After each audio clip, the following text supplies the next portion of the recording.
नमस्कार दोस्तों, स्वागत है आपका SSS न्यूज़ हिंदी में। अभी की अपडेट आ रही है दोस्तों।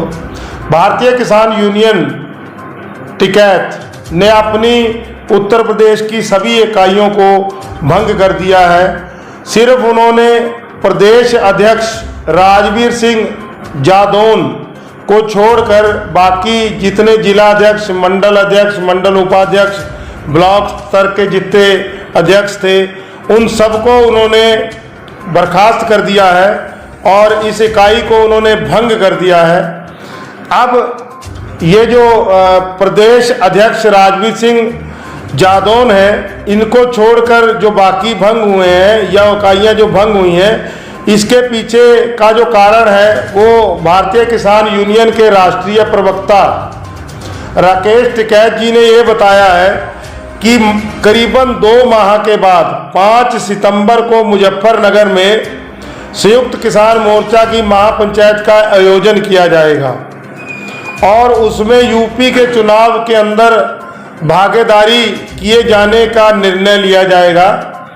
दोस्तों, बिल्कुल आपने सही सुना। उस महापंचायत में संयुक्त किसान मोर्चा मतलब कि सभी किसान जथेबंदियों के द्वारा सक्रियता से यूपी के आने वाले चुनाव में भाग लिया जाएगा। ये बहुत बड़ी अपडेट है दोस्तों।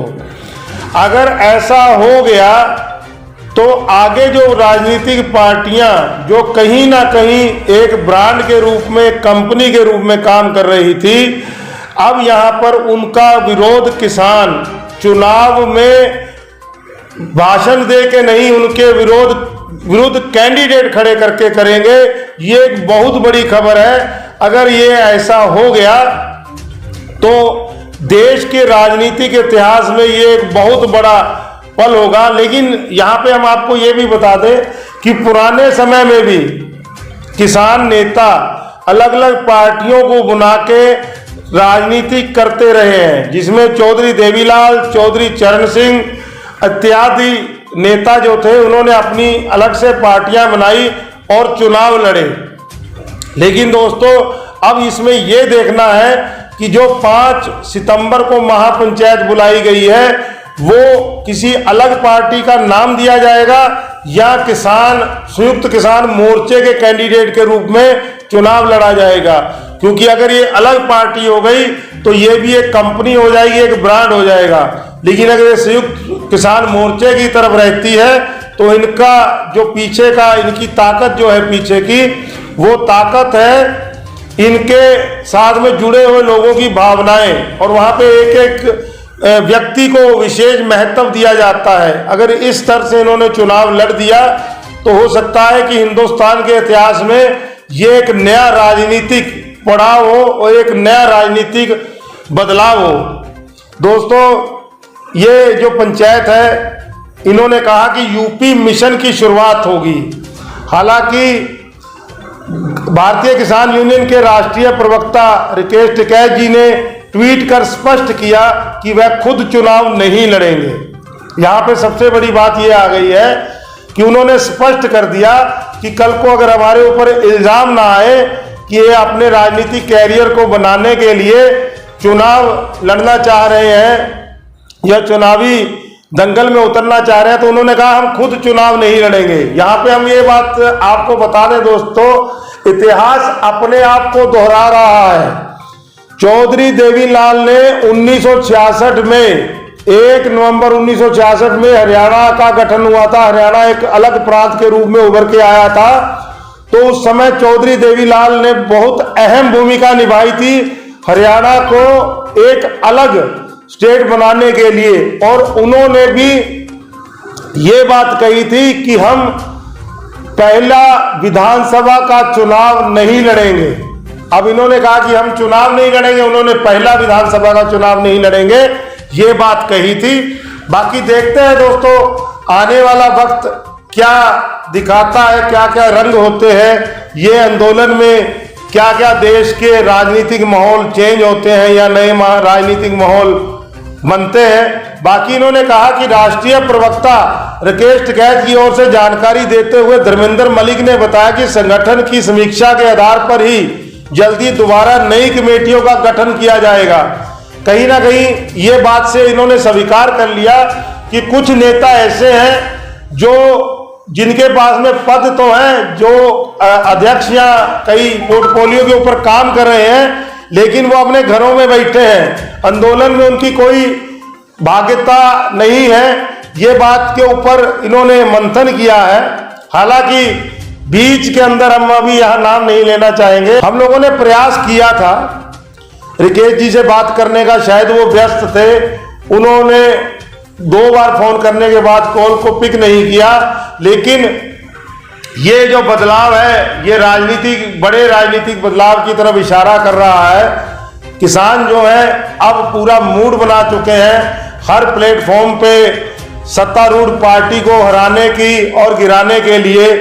अब दोस्तों देखते हैं आगे आने वाले समय पे क्या होगा।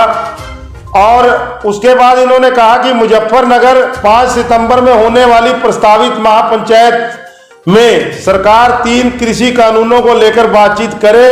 इस कानूनों से अलग भी कई मुद्दे हैं जिन पर बातचीत की जा सकती है। मतलब कि जो किसान यूनियन टिकैत थी, अभी इन्होंने 2-4 दिन पहले महंगाई को लेकर भी प्रदर्शन किया था, जिसमें गैस, पेट्रोल, डीजल, इन सब चीजों को लेकर भी इन्होंने काफी प्रदर्शन किया था। और ये सब मुद्दे भी अब किसानी मुद्दों के साथ जुड़ते जा रहे हैं। दोस्तों अभी तक की बहुत बड़ी खबर है ये, जो किसान मोर्चा मिशन यूपी की शुरुआत करेगा।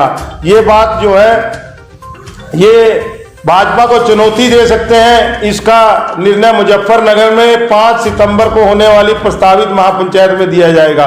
इसका दोस्तों एक और भी रुख है जो हम लोग आपको बताना चाहेंगे कि 5 सितंबर को जो ये किसान महापंचायत जो की जा रही है, ये एक तरीके से सरकार पे भी दबाव बना रहे हैं कि भाई हम आपके अगेंस्ट पूर्ण रूप से चुनाव लड़ेंगे और खड़े हो जाएंगे। और ऐसा वो जो पहले मुद्दे चलते थे धर्म के आधार पर और कांग्रेस की कुनीतियों के आधार पर, इसको पलट के किसान वर्सेस कारपोरेट चुनाव को बनाने का प्रयास किया जाएगा। ये बात जो है इस घटना से नजर आ रही है। दोस्तों उत्तर प्रदेश विधानसभा में 8 महीने के बाद चुनाव होने जा रहे हैं। यूनियन व अन्य संगठनों के प्रत्याशी भी चुनाव लड़ते हुए दिखाई दे सकते हैं। ये बात कही है चौधरी नरेश टिकैत ने, जो कि राष्ट्रीय अध्यक्ष हैं किसान यूनियन टिकैत के। और भारतीय किसान यूनियन के राजनीति में आकर चुनाव लड़ने के सवाल पर किसान यूनियन के राष्ट्रीय अध्यक्ष चौधरी नरेश टिकैत ने स्पष्ट मना किया, ना ही उसे स्वीकार किया। उन्होंने भारतीय किसान यूनियन के राजनीति में आकर चुनाव लड़ने के सवाल पर भारतीय किसान यूनियन के राष्ट्रीय अध्यक्ष चौधरी नरेश टिकैत ने ना तो स्पष्ट मना किया और ना ही स्वीकार किया। उन्होंने कहा कि बदलाव की बयार चल रही है, किसान हित में कोई भी फैसला लेना पड़ा 5 सितंबर को मुजफ्फरनगर में होने वाली महापंचायत में लिया जाएगा। अभी तक इकाइयां भंग की गई, अध्यक्षों को हटा दिया गया। 5 सितंबर को चुनाव के विषय में मुजफ्फरनगर में महापंचायत की बात की गई। चुनाव नहीं लड़ूंगा, राकेश टिकैत ने ये बात कही। नरेश टिकैत ने कहा कि चुनाव लड़ना है कि नहीं लड़ना है, लेकिन किसानों के हित में फैसला लिया जाएगा। मतलब कि स्पष्ट रूप से मानने से अभी इनकार कर दिया है। इस बात में कहीं ना कहीं ये बीजेपी पार्टी या मौजूदा सरकार के ऊपर दबाव बनाने का एक कदम भी हो सकता है। देखते हैं दोस्तों आने वाला समय कैसा होगा। बाकी अगर आपको हमारी ये वीडियो पसंद है तो इसको लाइक कर दीजिएगा, शेयर कर दीजिएगा और हमारा चैनल SSS न्यूज हिंदी को सब्सक्राइब कर दीजिएगा। दोस्तों जय हिंद, जय भारत, जय जवान, जय किसान। धन्यवाद दोस्तों।